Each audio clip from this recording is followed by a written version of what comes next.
जय माता दी, राधे राधे। मैं साधना शर्मा अपने चैनल मून की mummy real life real home में आपका बहुत बहुत स्वागत करती हूँ। माघ मास का वीडियो लेकर आई हूँ कि माघ मास का क्या महत्व होता है, इसका स्नान करने की सही विधि क्या है, हम घर में गृहस्थी लोग रहकर किस तरह से बिना कल्पास किए, बिना इलाहाबाद प्रयाग जाए अपने घर में कैसे पूजा कर सकते हैं।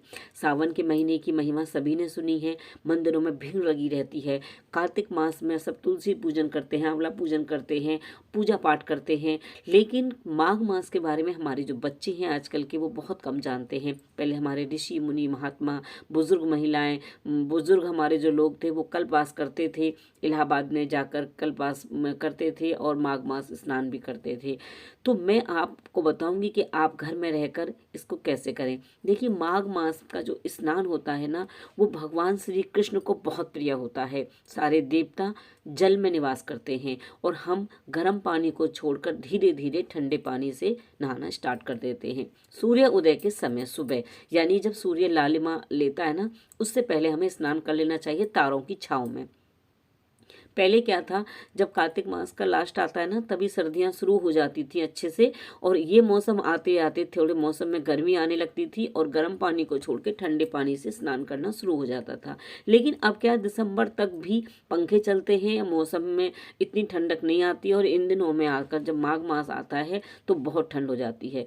तो अगर आपके घर में गर्म पानी की व्यवस्था ऐसी है, जैसे कि नल होता है, समरसीवर होता है, जो ताज़ा पानी चलता है, तो उससे आप नहा सकते हैं। लेकिन जो स्टोर पानी होता है ना, टंकी में भरा हुआ जो पानी होता है, उससे आप स्नान नहीं कर सकते हैं, आप बीमार हो जाएंगे।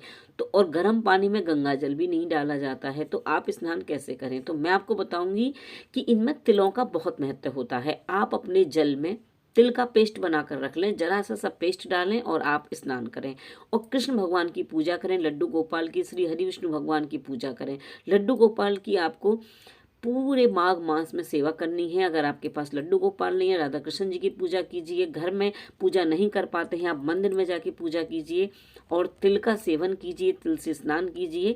तो मैं आपको पूरी विधि बताऊंगी और पूजा विधि बताऊंगी। हिंदू धर्म में माघ मास का विशेष महत्व होता है। अगर हम कैलेंडर के हिसाब से देखें तो ये 11वां महीना होता है हिंदुओं का। इसमें हमें दान भी करना होता है, स्नान भी करना होता है, और तिल का तो बहुत ही महत्व होता है। माघ महीने में पवित्र नदियों में जो हम स्नान करते हैं ना, बहुत शुभ माना जाता है। अगर आप नहीं जा सकते हैं तो आप गृहस्थी हैं, जॉब करते हैं, घर में ही रहते हैं, तो आप एक दिन जाकर स्नान कर सकते हैं गंगा नदी में, जैसे कि या तो मौनी अमावस्या पर, संक्रांति पर, पूर्णमासी पर या बसंत पंचमी पर। और आप नहीं जाना सकते हैं, आप घर पे ही हैं, तो आप घर में भी अपनी पूजा कीजिए, क्योंकि प्रभु तो हृदय में वास करते हैं। आप घर में रहकर भी पूजा कर सकते हैं। व्यक्ति जो होते हैं ना, वो शरीर और आत्मा में जो कल्पवास का मतलब मैं आपको बता रही हूँ कि संगम पर कल्पवास किया जाता है। और इसमें क्या होता है कि व्यक्ति शरीर और आत्मा से नया हो जाता है। पौराणिक कथा के अनुसार माघ मास में गौतम ऋषि ने इंद्रदेव को श्राप दिया था।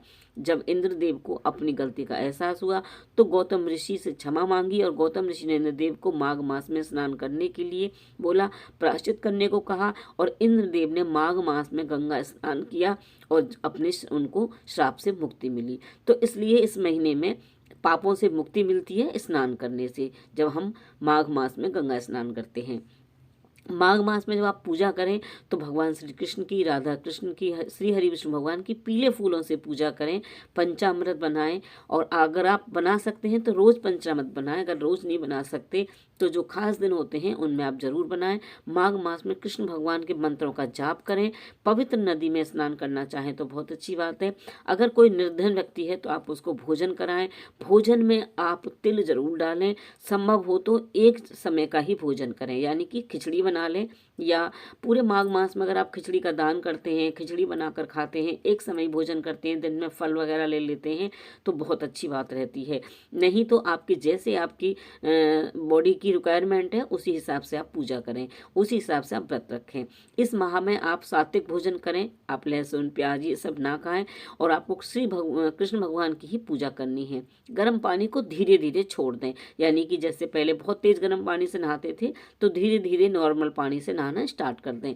सुबह देर तक आपको बिल्कुल भी नहीं सोना है, वैसे भी हेल्थ के लिए अच्छा नहीं होता है, तो हमें माघ मास में देर तक नहीं सोना चाहिए। अगर आपने अपनी लाइफ में कभी भी आचमन नहीं किया है, गायत्री मंत्र के जाप नहीं किए हैं, महादेव की पूजा नहीं की है, आपने शिवलिंग पर कभी कोई फूल पत्ते नहीं चढ़ाए, तो आपको, या आपने कभी ब्रह्मचारी विधि पूर्वक किसी भी को भोजन नहीं कराया है, आपने घी में भीगे हुए तिलों से कभी भी हवन नहीं किया है, आपने पीपल के वृक्ष का कभी सेवन नहीं किया, यानी कि उनकी कभी सेवा नहीं की, दीप नहीं जलाया, त्रोदशी का व्रत नहीं किया है, सुंदर सैया मुलायम जो गद्दे होते हैं उनका कभी दान नहीं किया, पंखा, छतरी, पान, मतलब ये जो चीज़ें होती हैं इनका आपने कभी कोई दान नहीं किया, किसी ब्राह्मण को भोजन नहीं कराया, तिथि की पूजा नहीं की है, श्राद्ध नहीं किए हैं आपने, और आपने कभी भी तीर्थ यात्राएं नहीं की हैं, चरणामृत बनाकर भगवान को, का जो चरणामृत होता है शालिग्राम भगवान का, वो आपने कभी पिया नहीं है, गायों की सेवा नहीं की है, कभी गायों को खुजलाया नहीं है, जो गाय होती है ना उनके सिर कमर पे जो हाथ फिराते हैं तो उसे खुजलाना बोलते हैं। ये सब आपने अगर कोई पुण्य का काम नहीं किया है तो आप माघ मास में स्नान कर लें, ज़्यादा नहीं तो 3 दिन कर लें, 5 दिन कर लें, आप देखेंगे कि आपको माघ मास में स्नान करने का जो फल प्राप्त होगा वो आप बहुत महसूस करेंगे, और आप फिर हर साल माघ मास का स्नान करेंगे।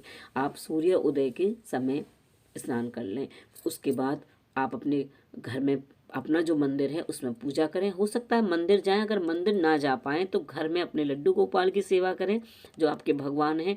आप उनको मंदिर में ही, अलग से चौकी लगाने की ज़रूरत नहीं है, जो आपका मंदिर है सभी देवताओं को आप स्नान कराएं।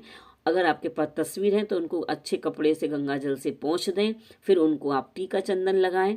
टीका चंदन लगाने के बाद आप इत्र से सेवा दें। इत्र से सेवा देने के बाद आप भगवान को सुंदर वस्त्र पहनाएं, भगवान के आगे दीप जलाएं, भोग लगाएं। आप तिलों से भोग जरूर लगाएं।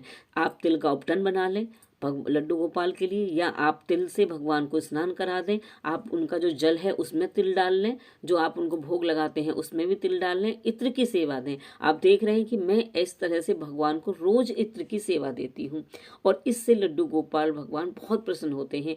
मेरे पास हनुमान जी हैं, माता रानी हैं, विष्णु भगवान हैं, मैं सभी भगवान को इत्र की सेवा देती हूँ। तो मैं बहुत सरल तरीके से आपको पूजा पाठ बता रही हूँ।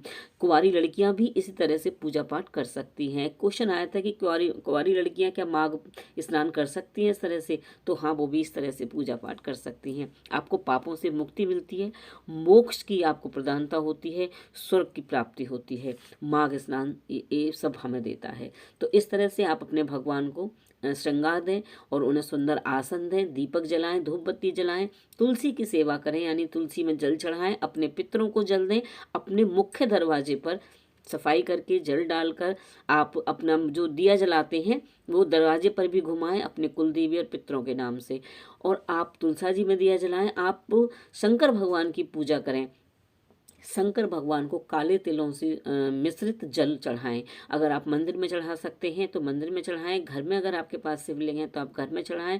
आपको माघ मास में जल में तिल डालकर शंकर भगवान पर भी जल अवश्य चढ़ाना चाहिए। तो मैं आपको बहुत सरल विधि से पूजा पाठ बता रही हूँ। बहुत सारे प्रश्न आते हैं तो सोचा कि वीडियो थोड़ा लंबा हो जाएगा, लेकिन मैं आपको पूरी विधि बताऊंगी।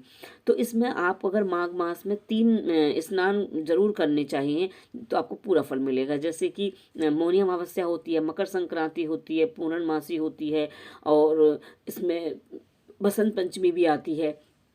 तो इस तरह से जो दिन होते हैं ना, इनमें आप स्नान कर सकते हैं, अगर पूरे महीने ना करें। और जो हमारे ग्रंथ होते हैं उनका पठन करना चाहिए। मधुराष्टक का पाठ करें, गजेंद्र मोक्ष का पाठ करें, आप विष्णु सहस्त्र नाम का पाठ करें। मैं हमेशा बताती हूँ आप रामायण का पाठ करें माघ मास में। मैं जहाँ पहले रहती थी ना, वहाँ पे एक हमारे पड़ोस में रहती थी, वो हमेशा माघ मास में रामायण का पाठ करती थी, बहुत अच्छा लगता था। तो अगर आप मधुराष्टक का पाठ करें, गजेंद्र मोक्ष का पाठ करते हैं ना सुबह को उठ के, तो आपकी सब मनोकामनाएं पूरी होती है। ये मैं अपने अनुभव बताती हूँ आपको अपनी वीडियो में। तो सकट चौथ आती है, इसमें संक्रांति आती है, शक्तिला एकादशी आती है, मौनी अमावस्या आती है, बसंत पंचमी, जया एकादशी, माघी पूर्णिमा, ये सब जो दिन आते हैं ना, बहुत अच्छे अच्छे दिन आते हैं। आप इनमें भगवान को तिल से स्नान कराएं, तिल से उपटन कराएं, तिल के तेल की मालिश कर दें, इत्र के तेल की मालिश, इत्र से मालिश करें, तिल के तेल का दिया भी जलाएं भगवान को, तुलसिया जी को, और लड्डू गोपाल के आगे अपने मंदिर में भगवान को तिल का भोग लगाएं, तिल के लड्डू का भोग लगाएं, तिलों का दान करें। आप तिल का मतलब जो तिल सकड़ी आती है ना, उनका दान करें, ऊनी वस्त्रों का दान करें, जूते चप्पल का दान करें। आप देखेंगे स्नान करने के साथ आप ये थोड़ा थोड़ा दान, यानी जरा सी आपने खिचड़ी बनाई उसमें तिल डाल के आपने दान कर दिए, कुछ भी भोग लगाया आपने कन्याओं को दे दिया ऊपर साथ, आप देखेंगे इसका चमत्कार और आप खुद कमेंट बॉक्स में लिखकर मुझे बताएंगे। तो मैं आपको ये जो बता रही हूँ वीडियो के, तिल से स्नान कराएं, एक समय भोजन करें।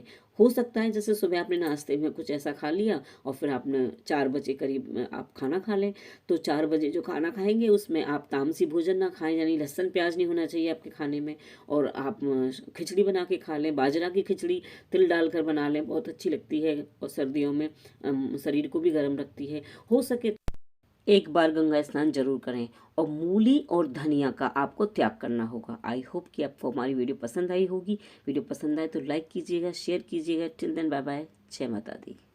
बने रहिए हमारे चैनल पर।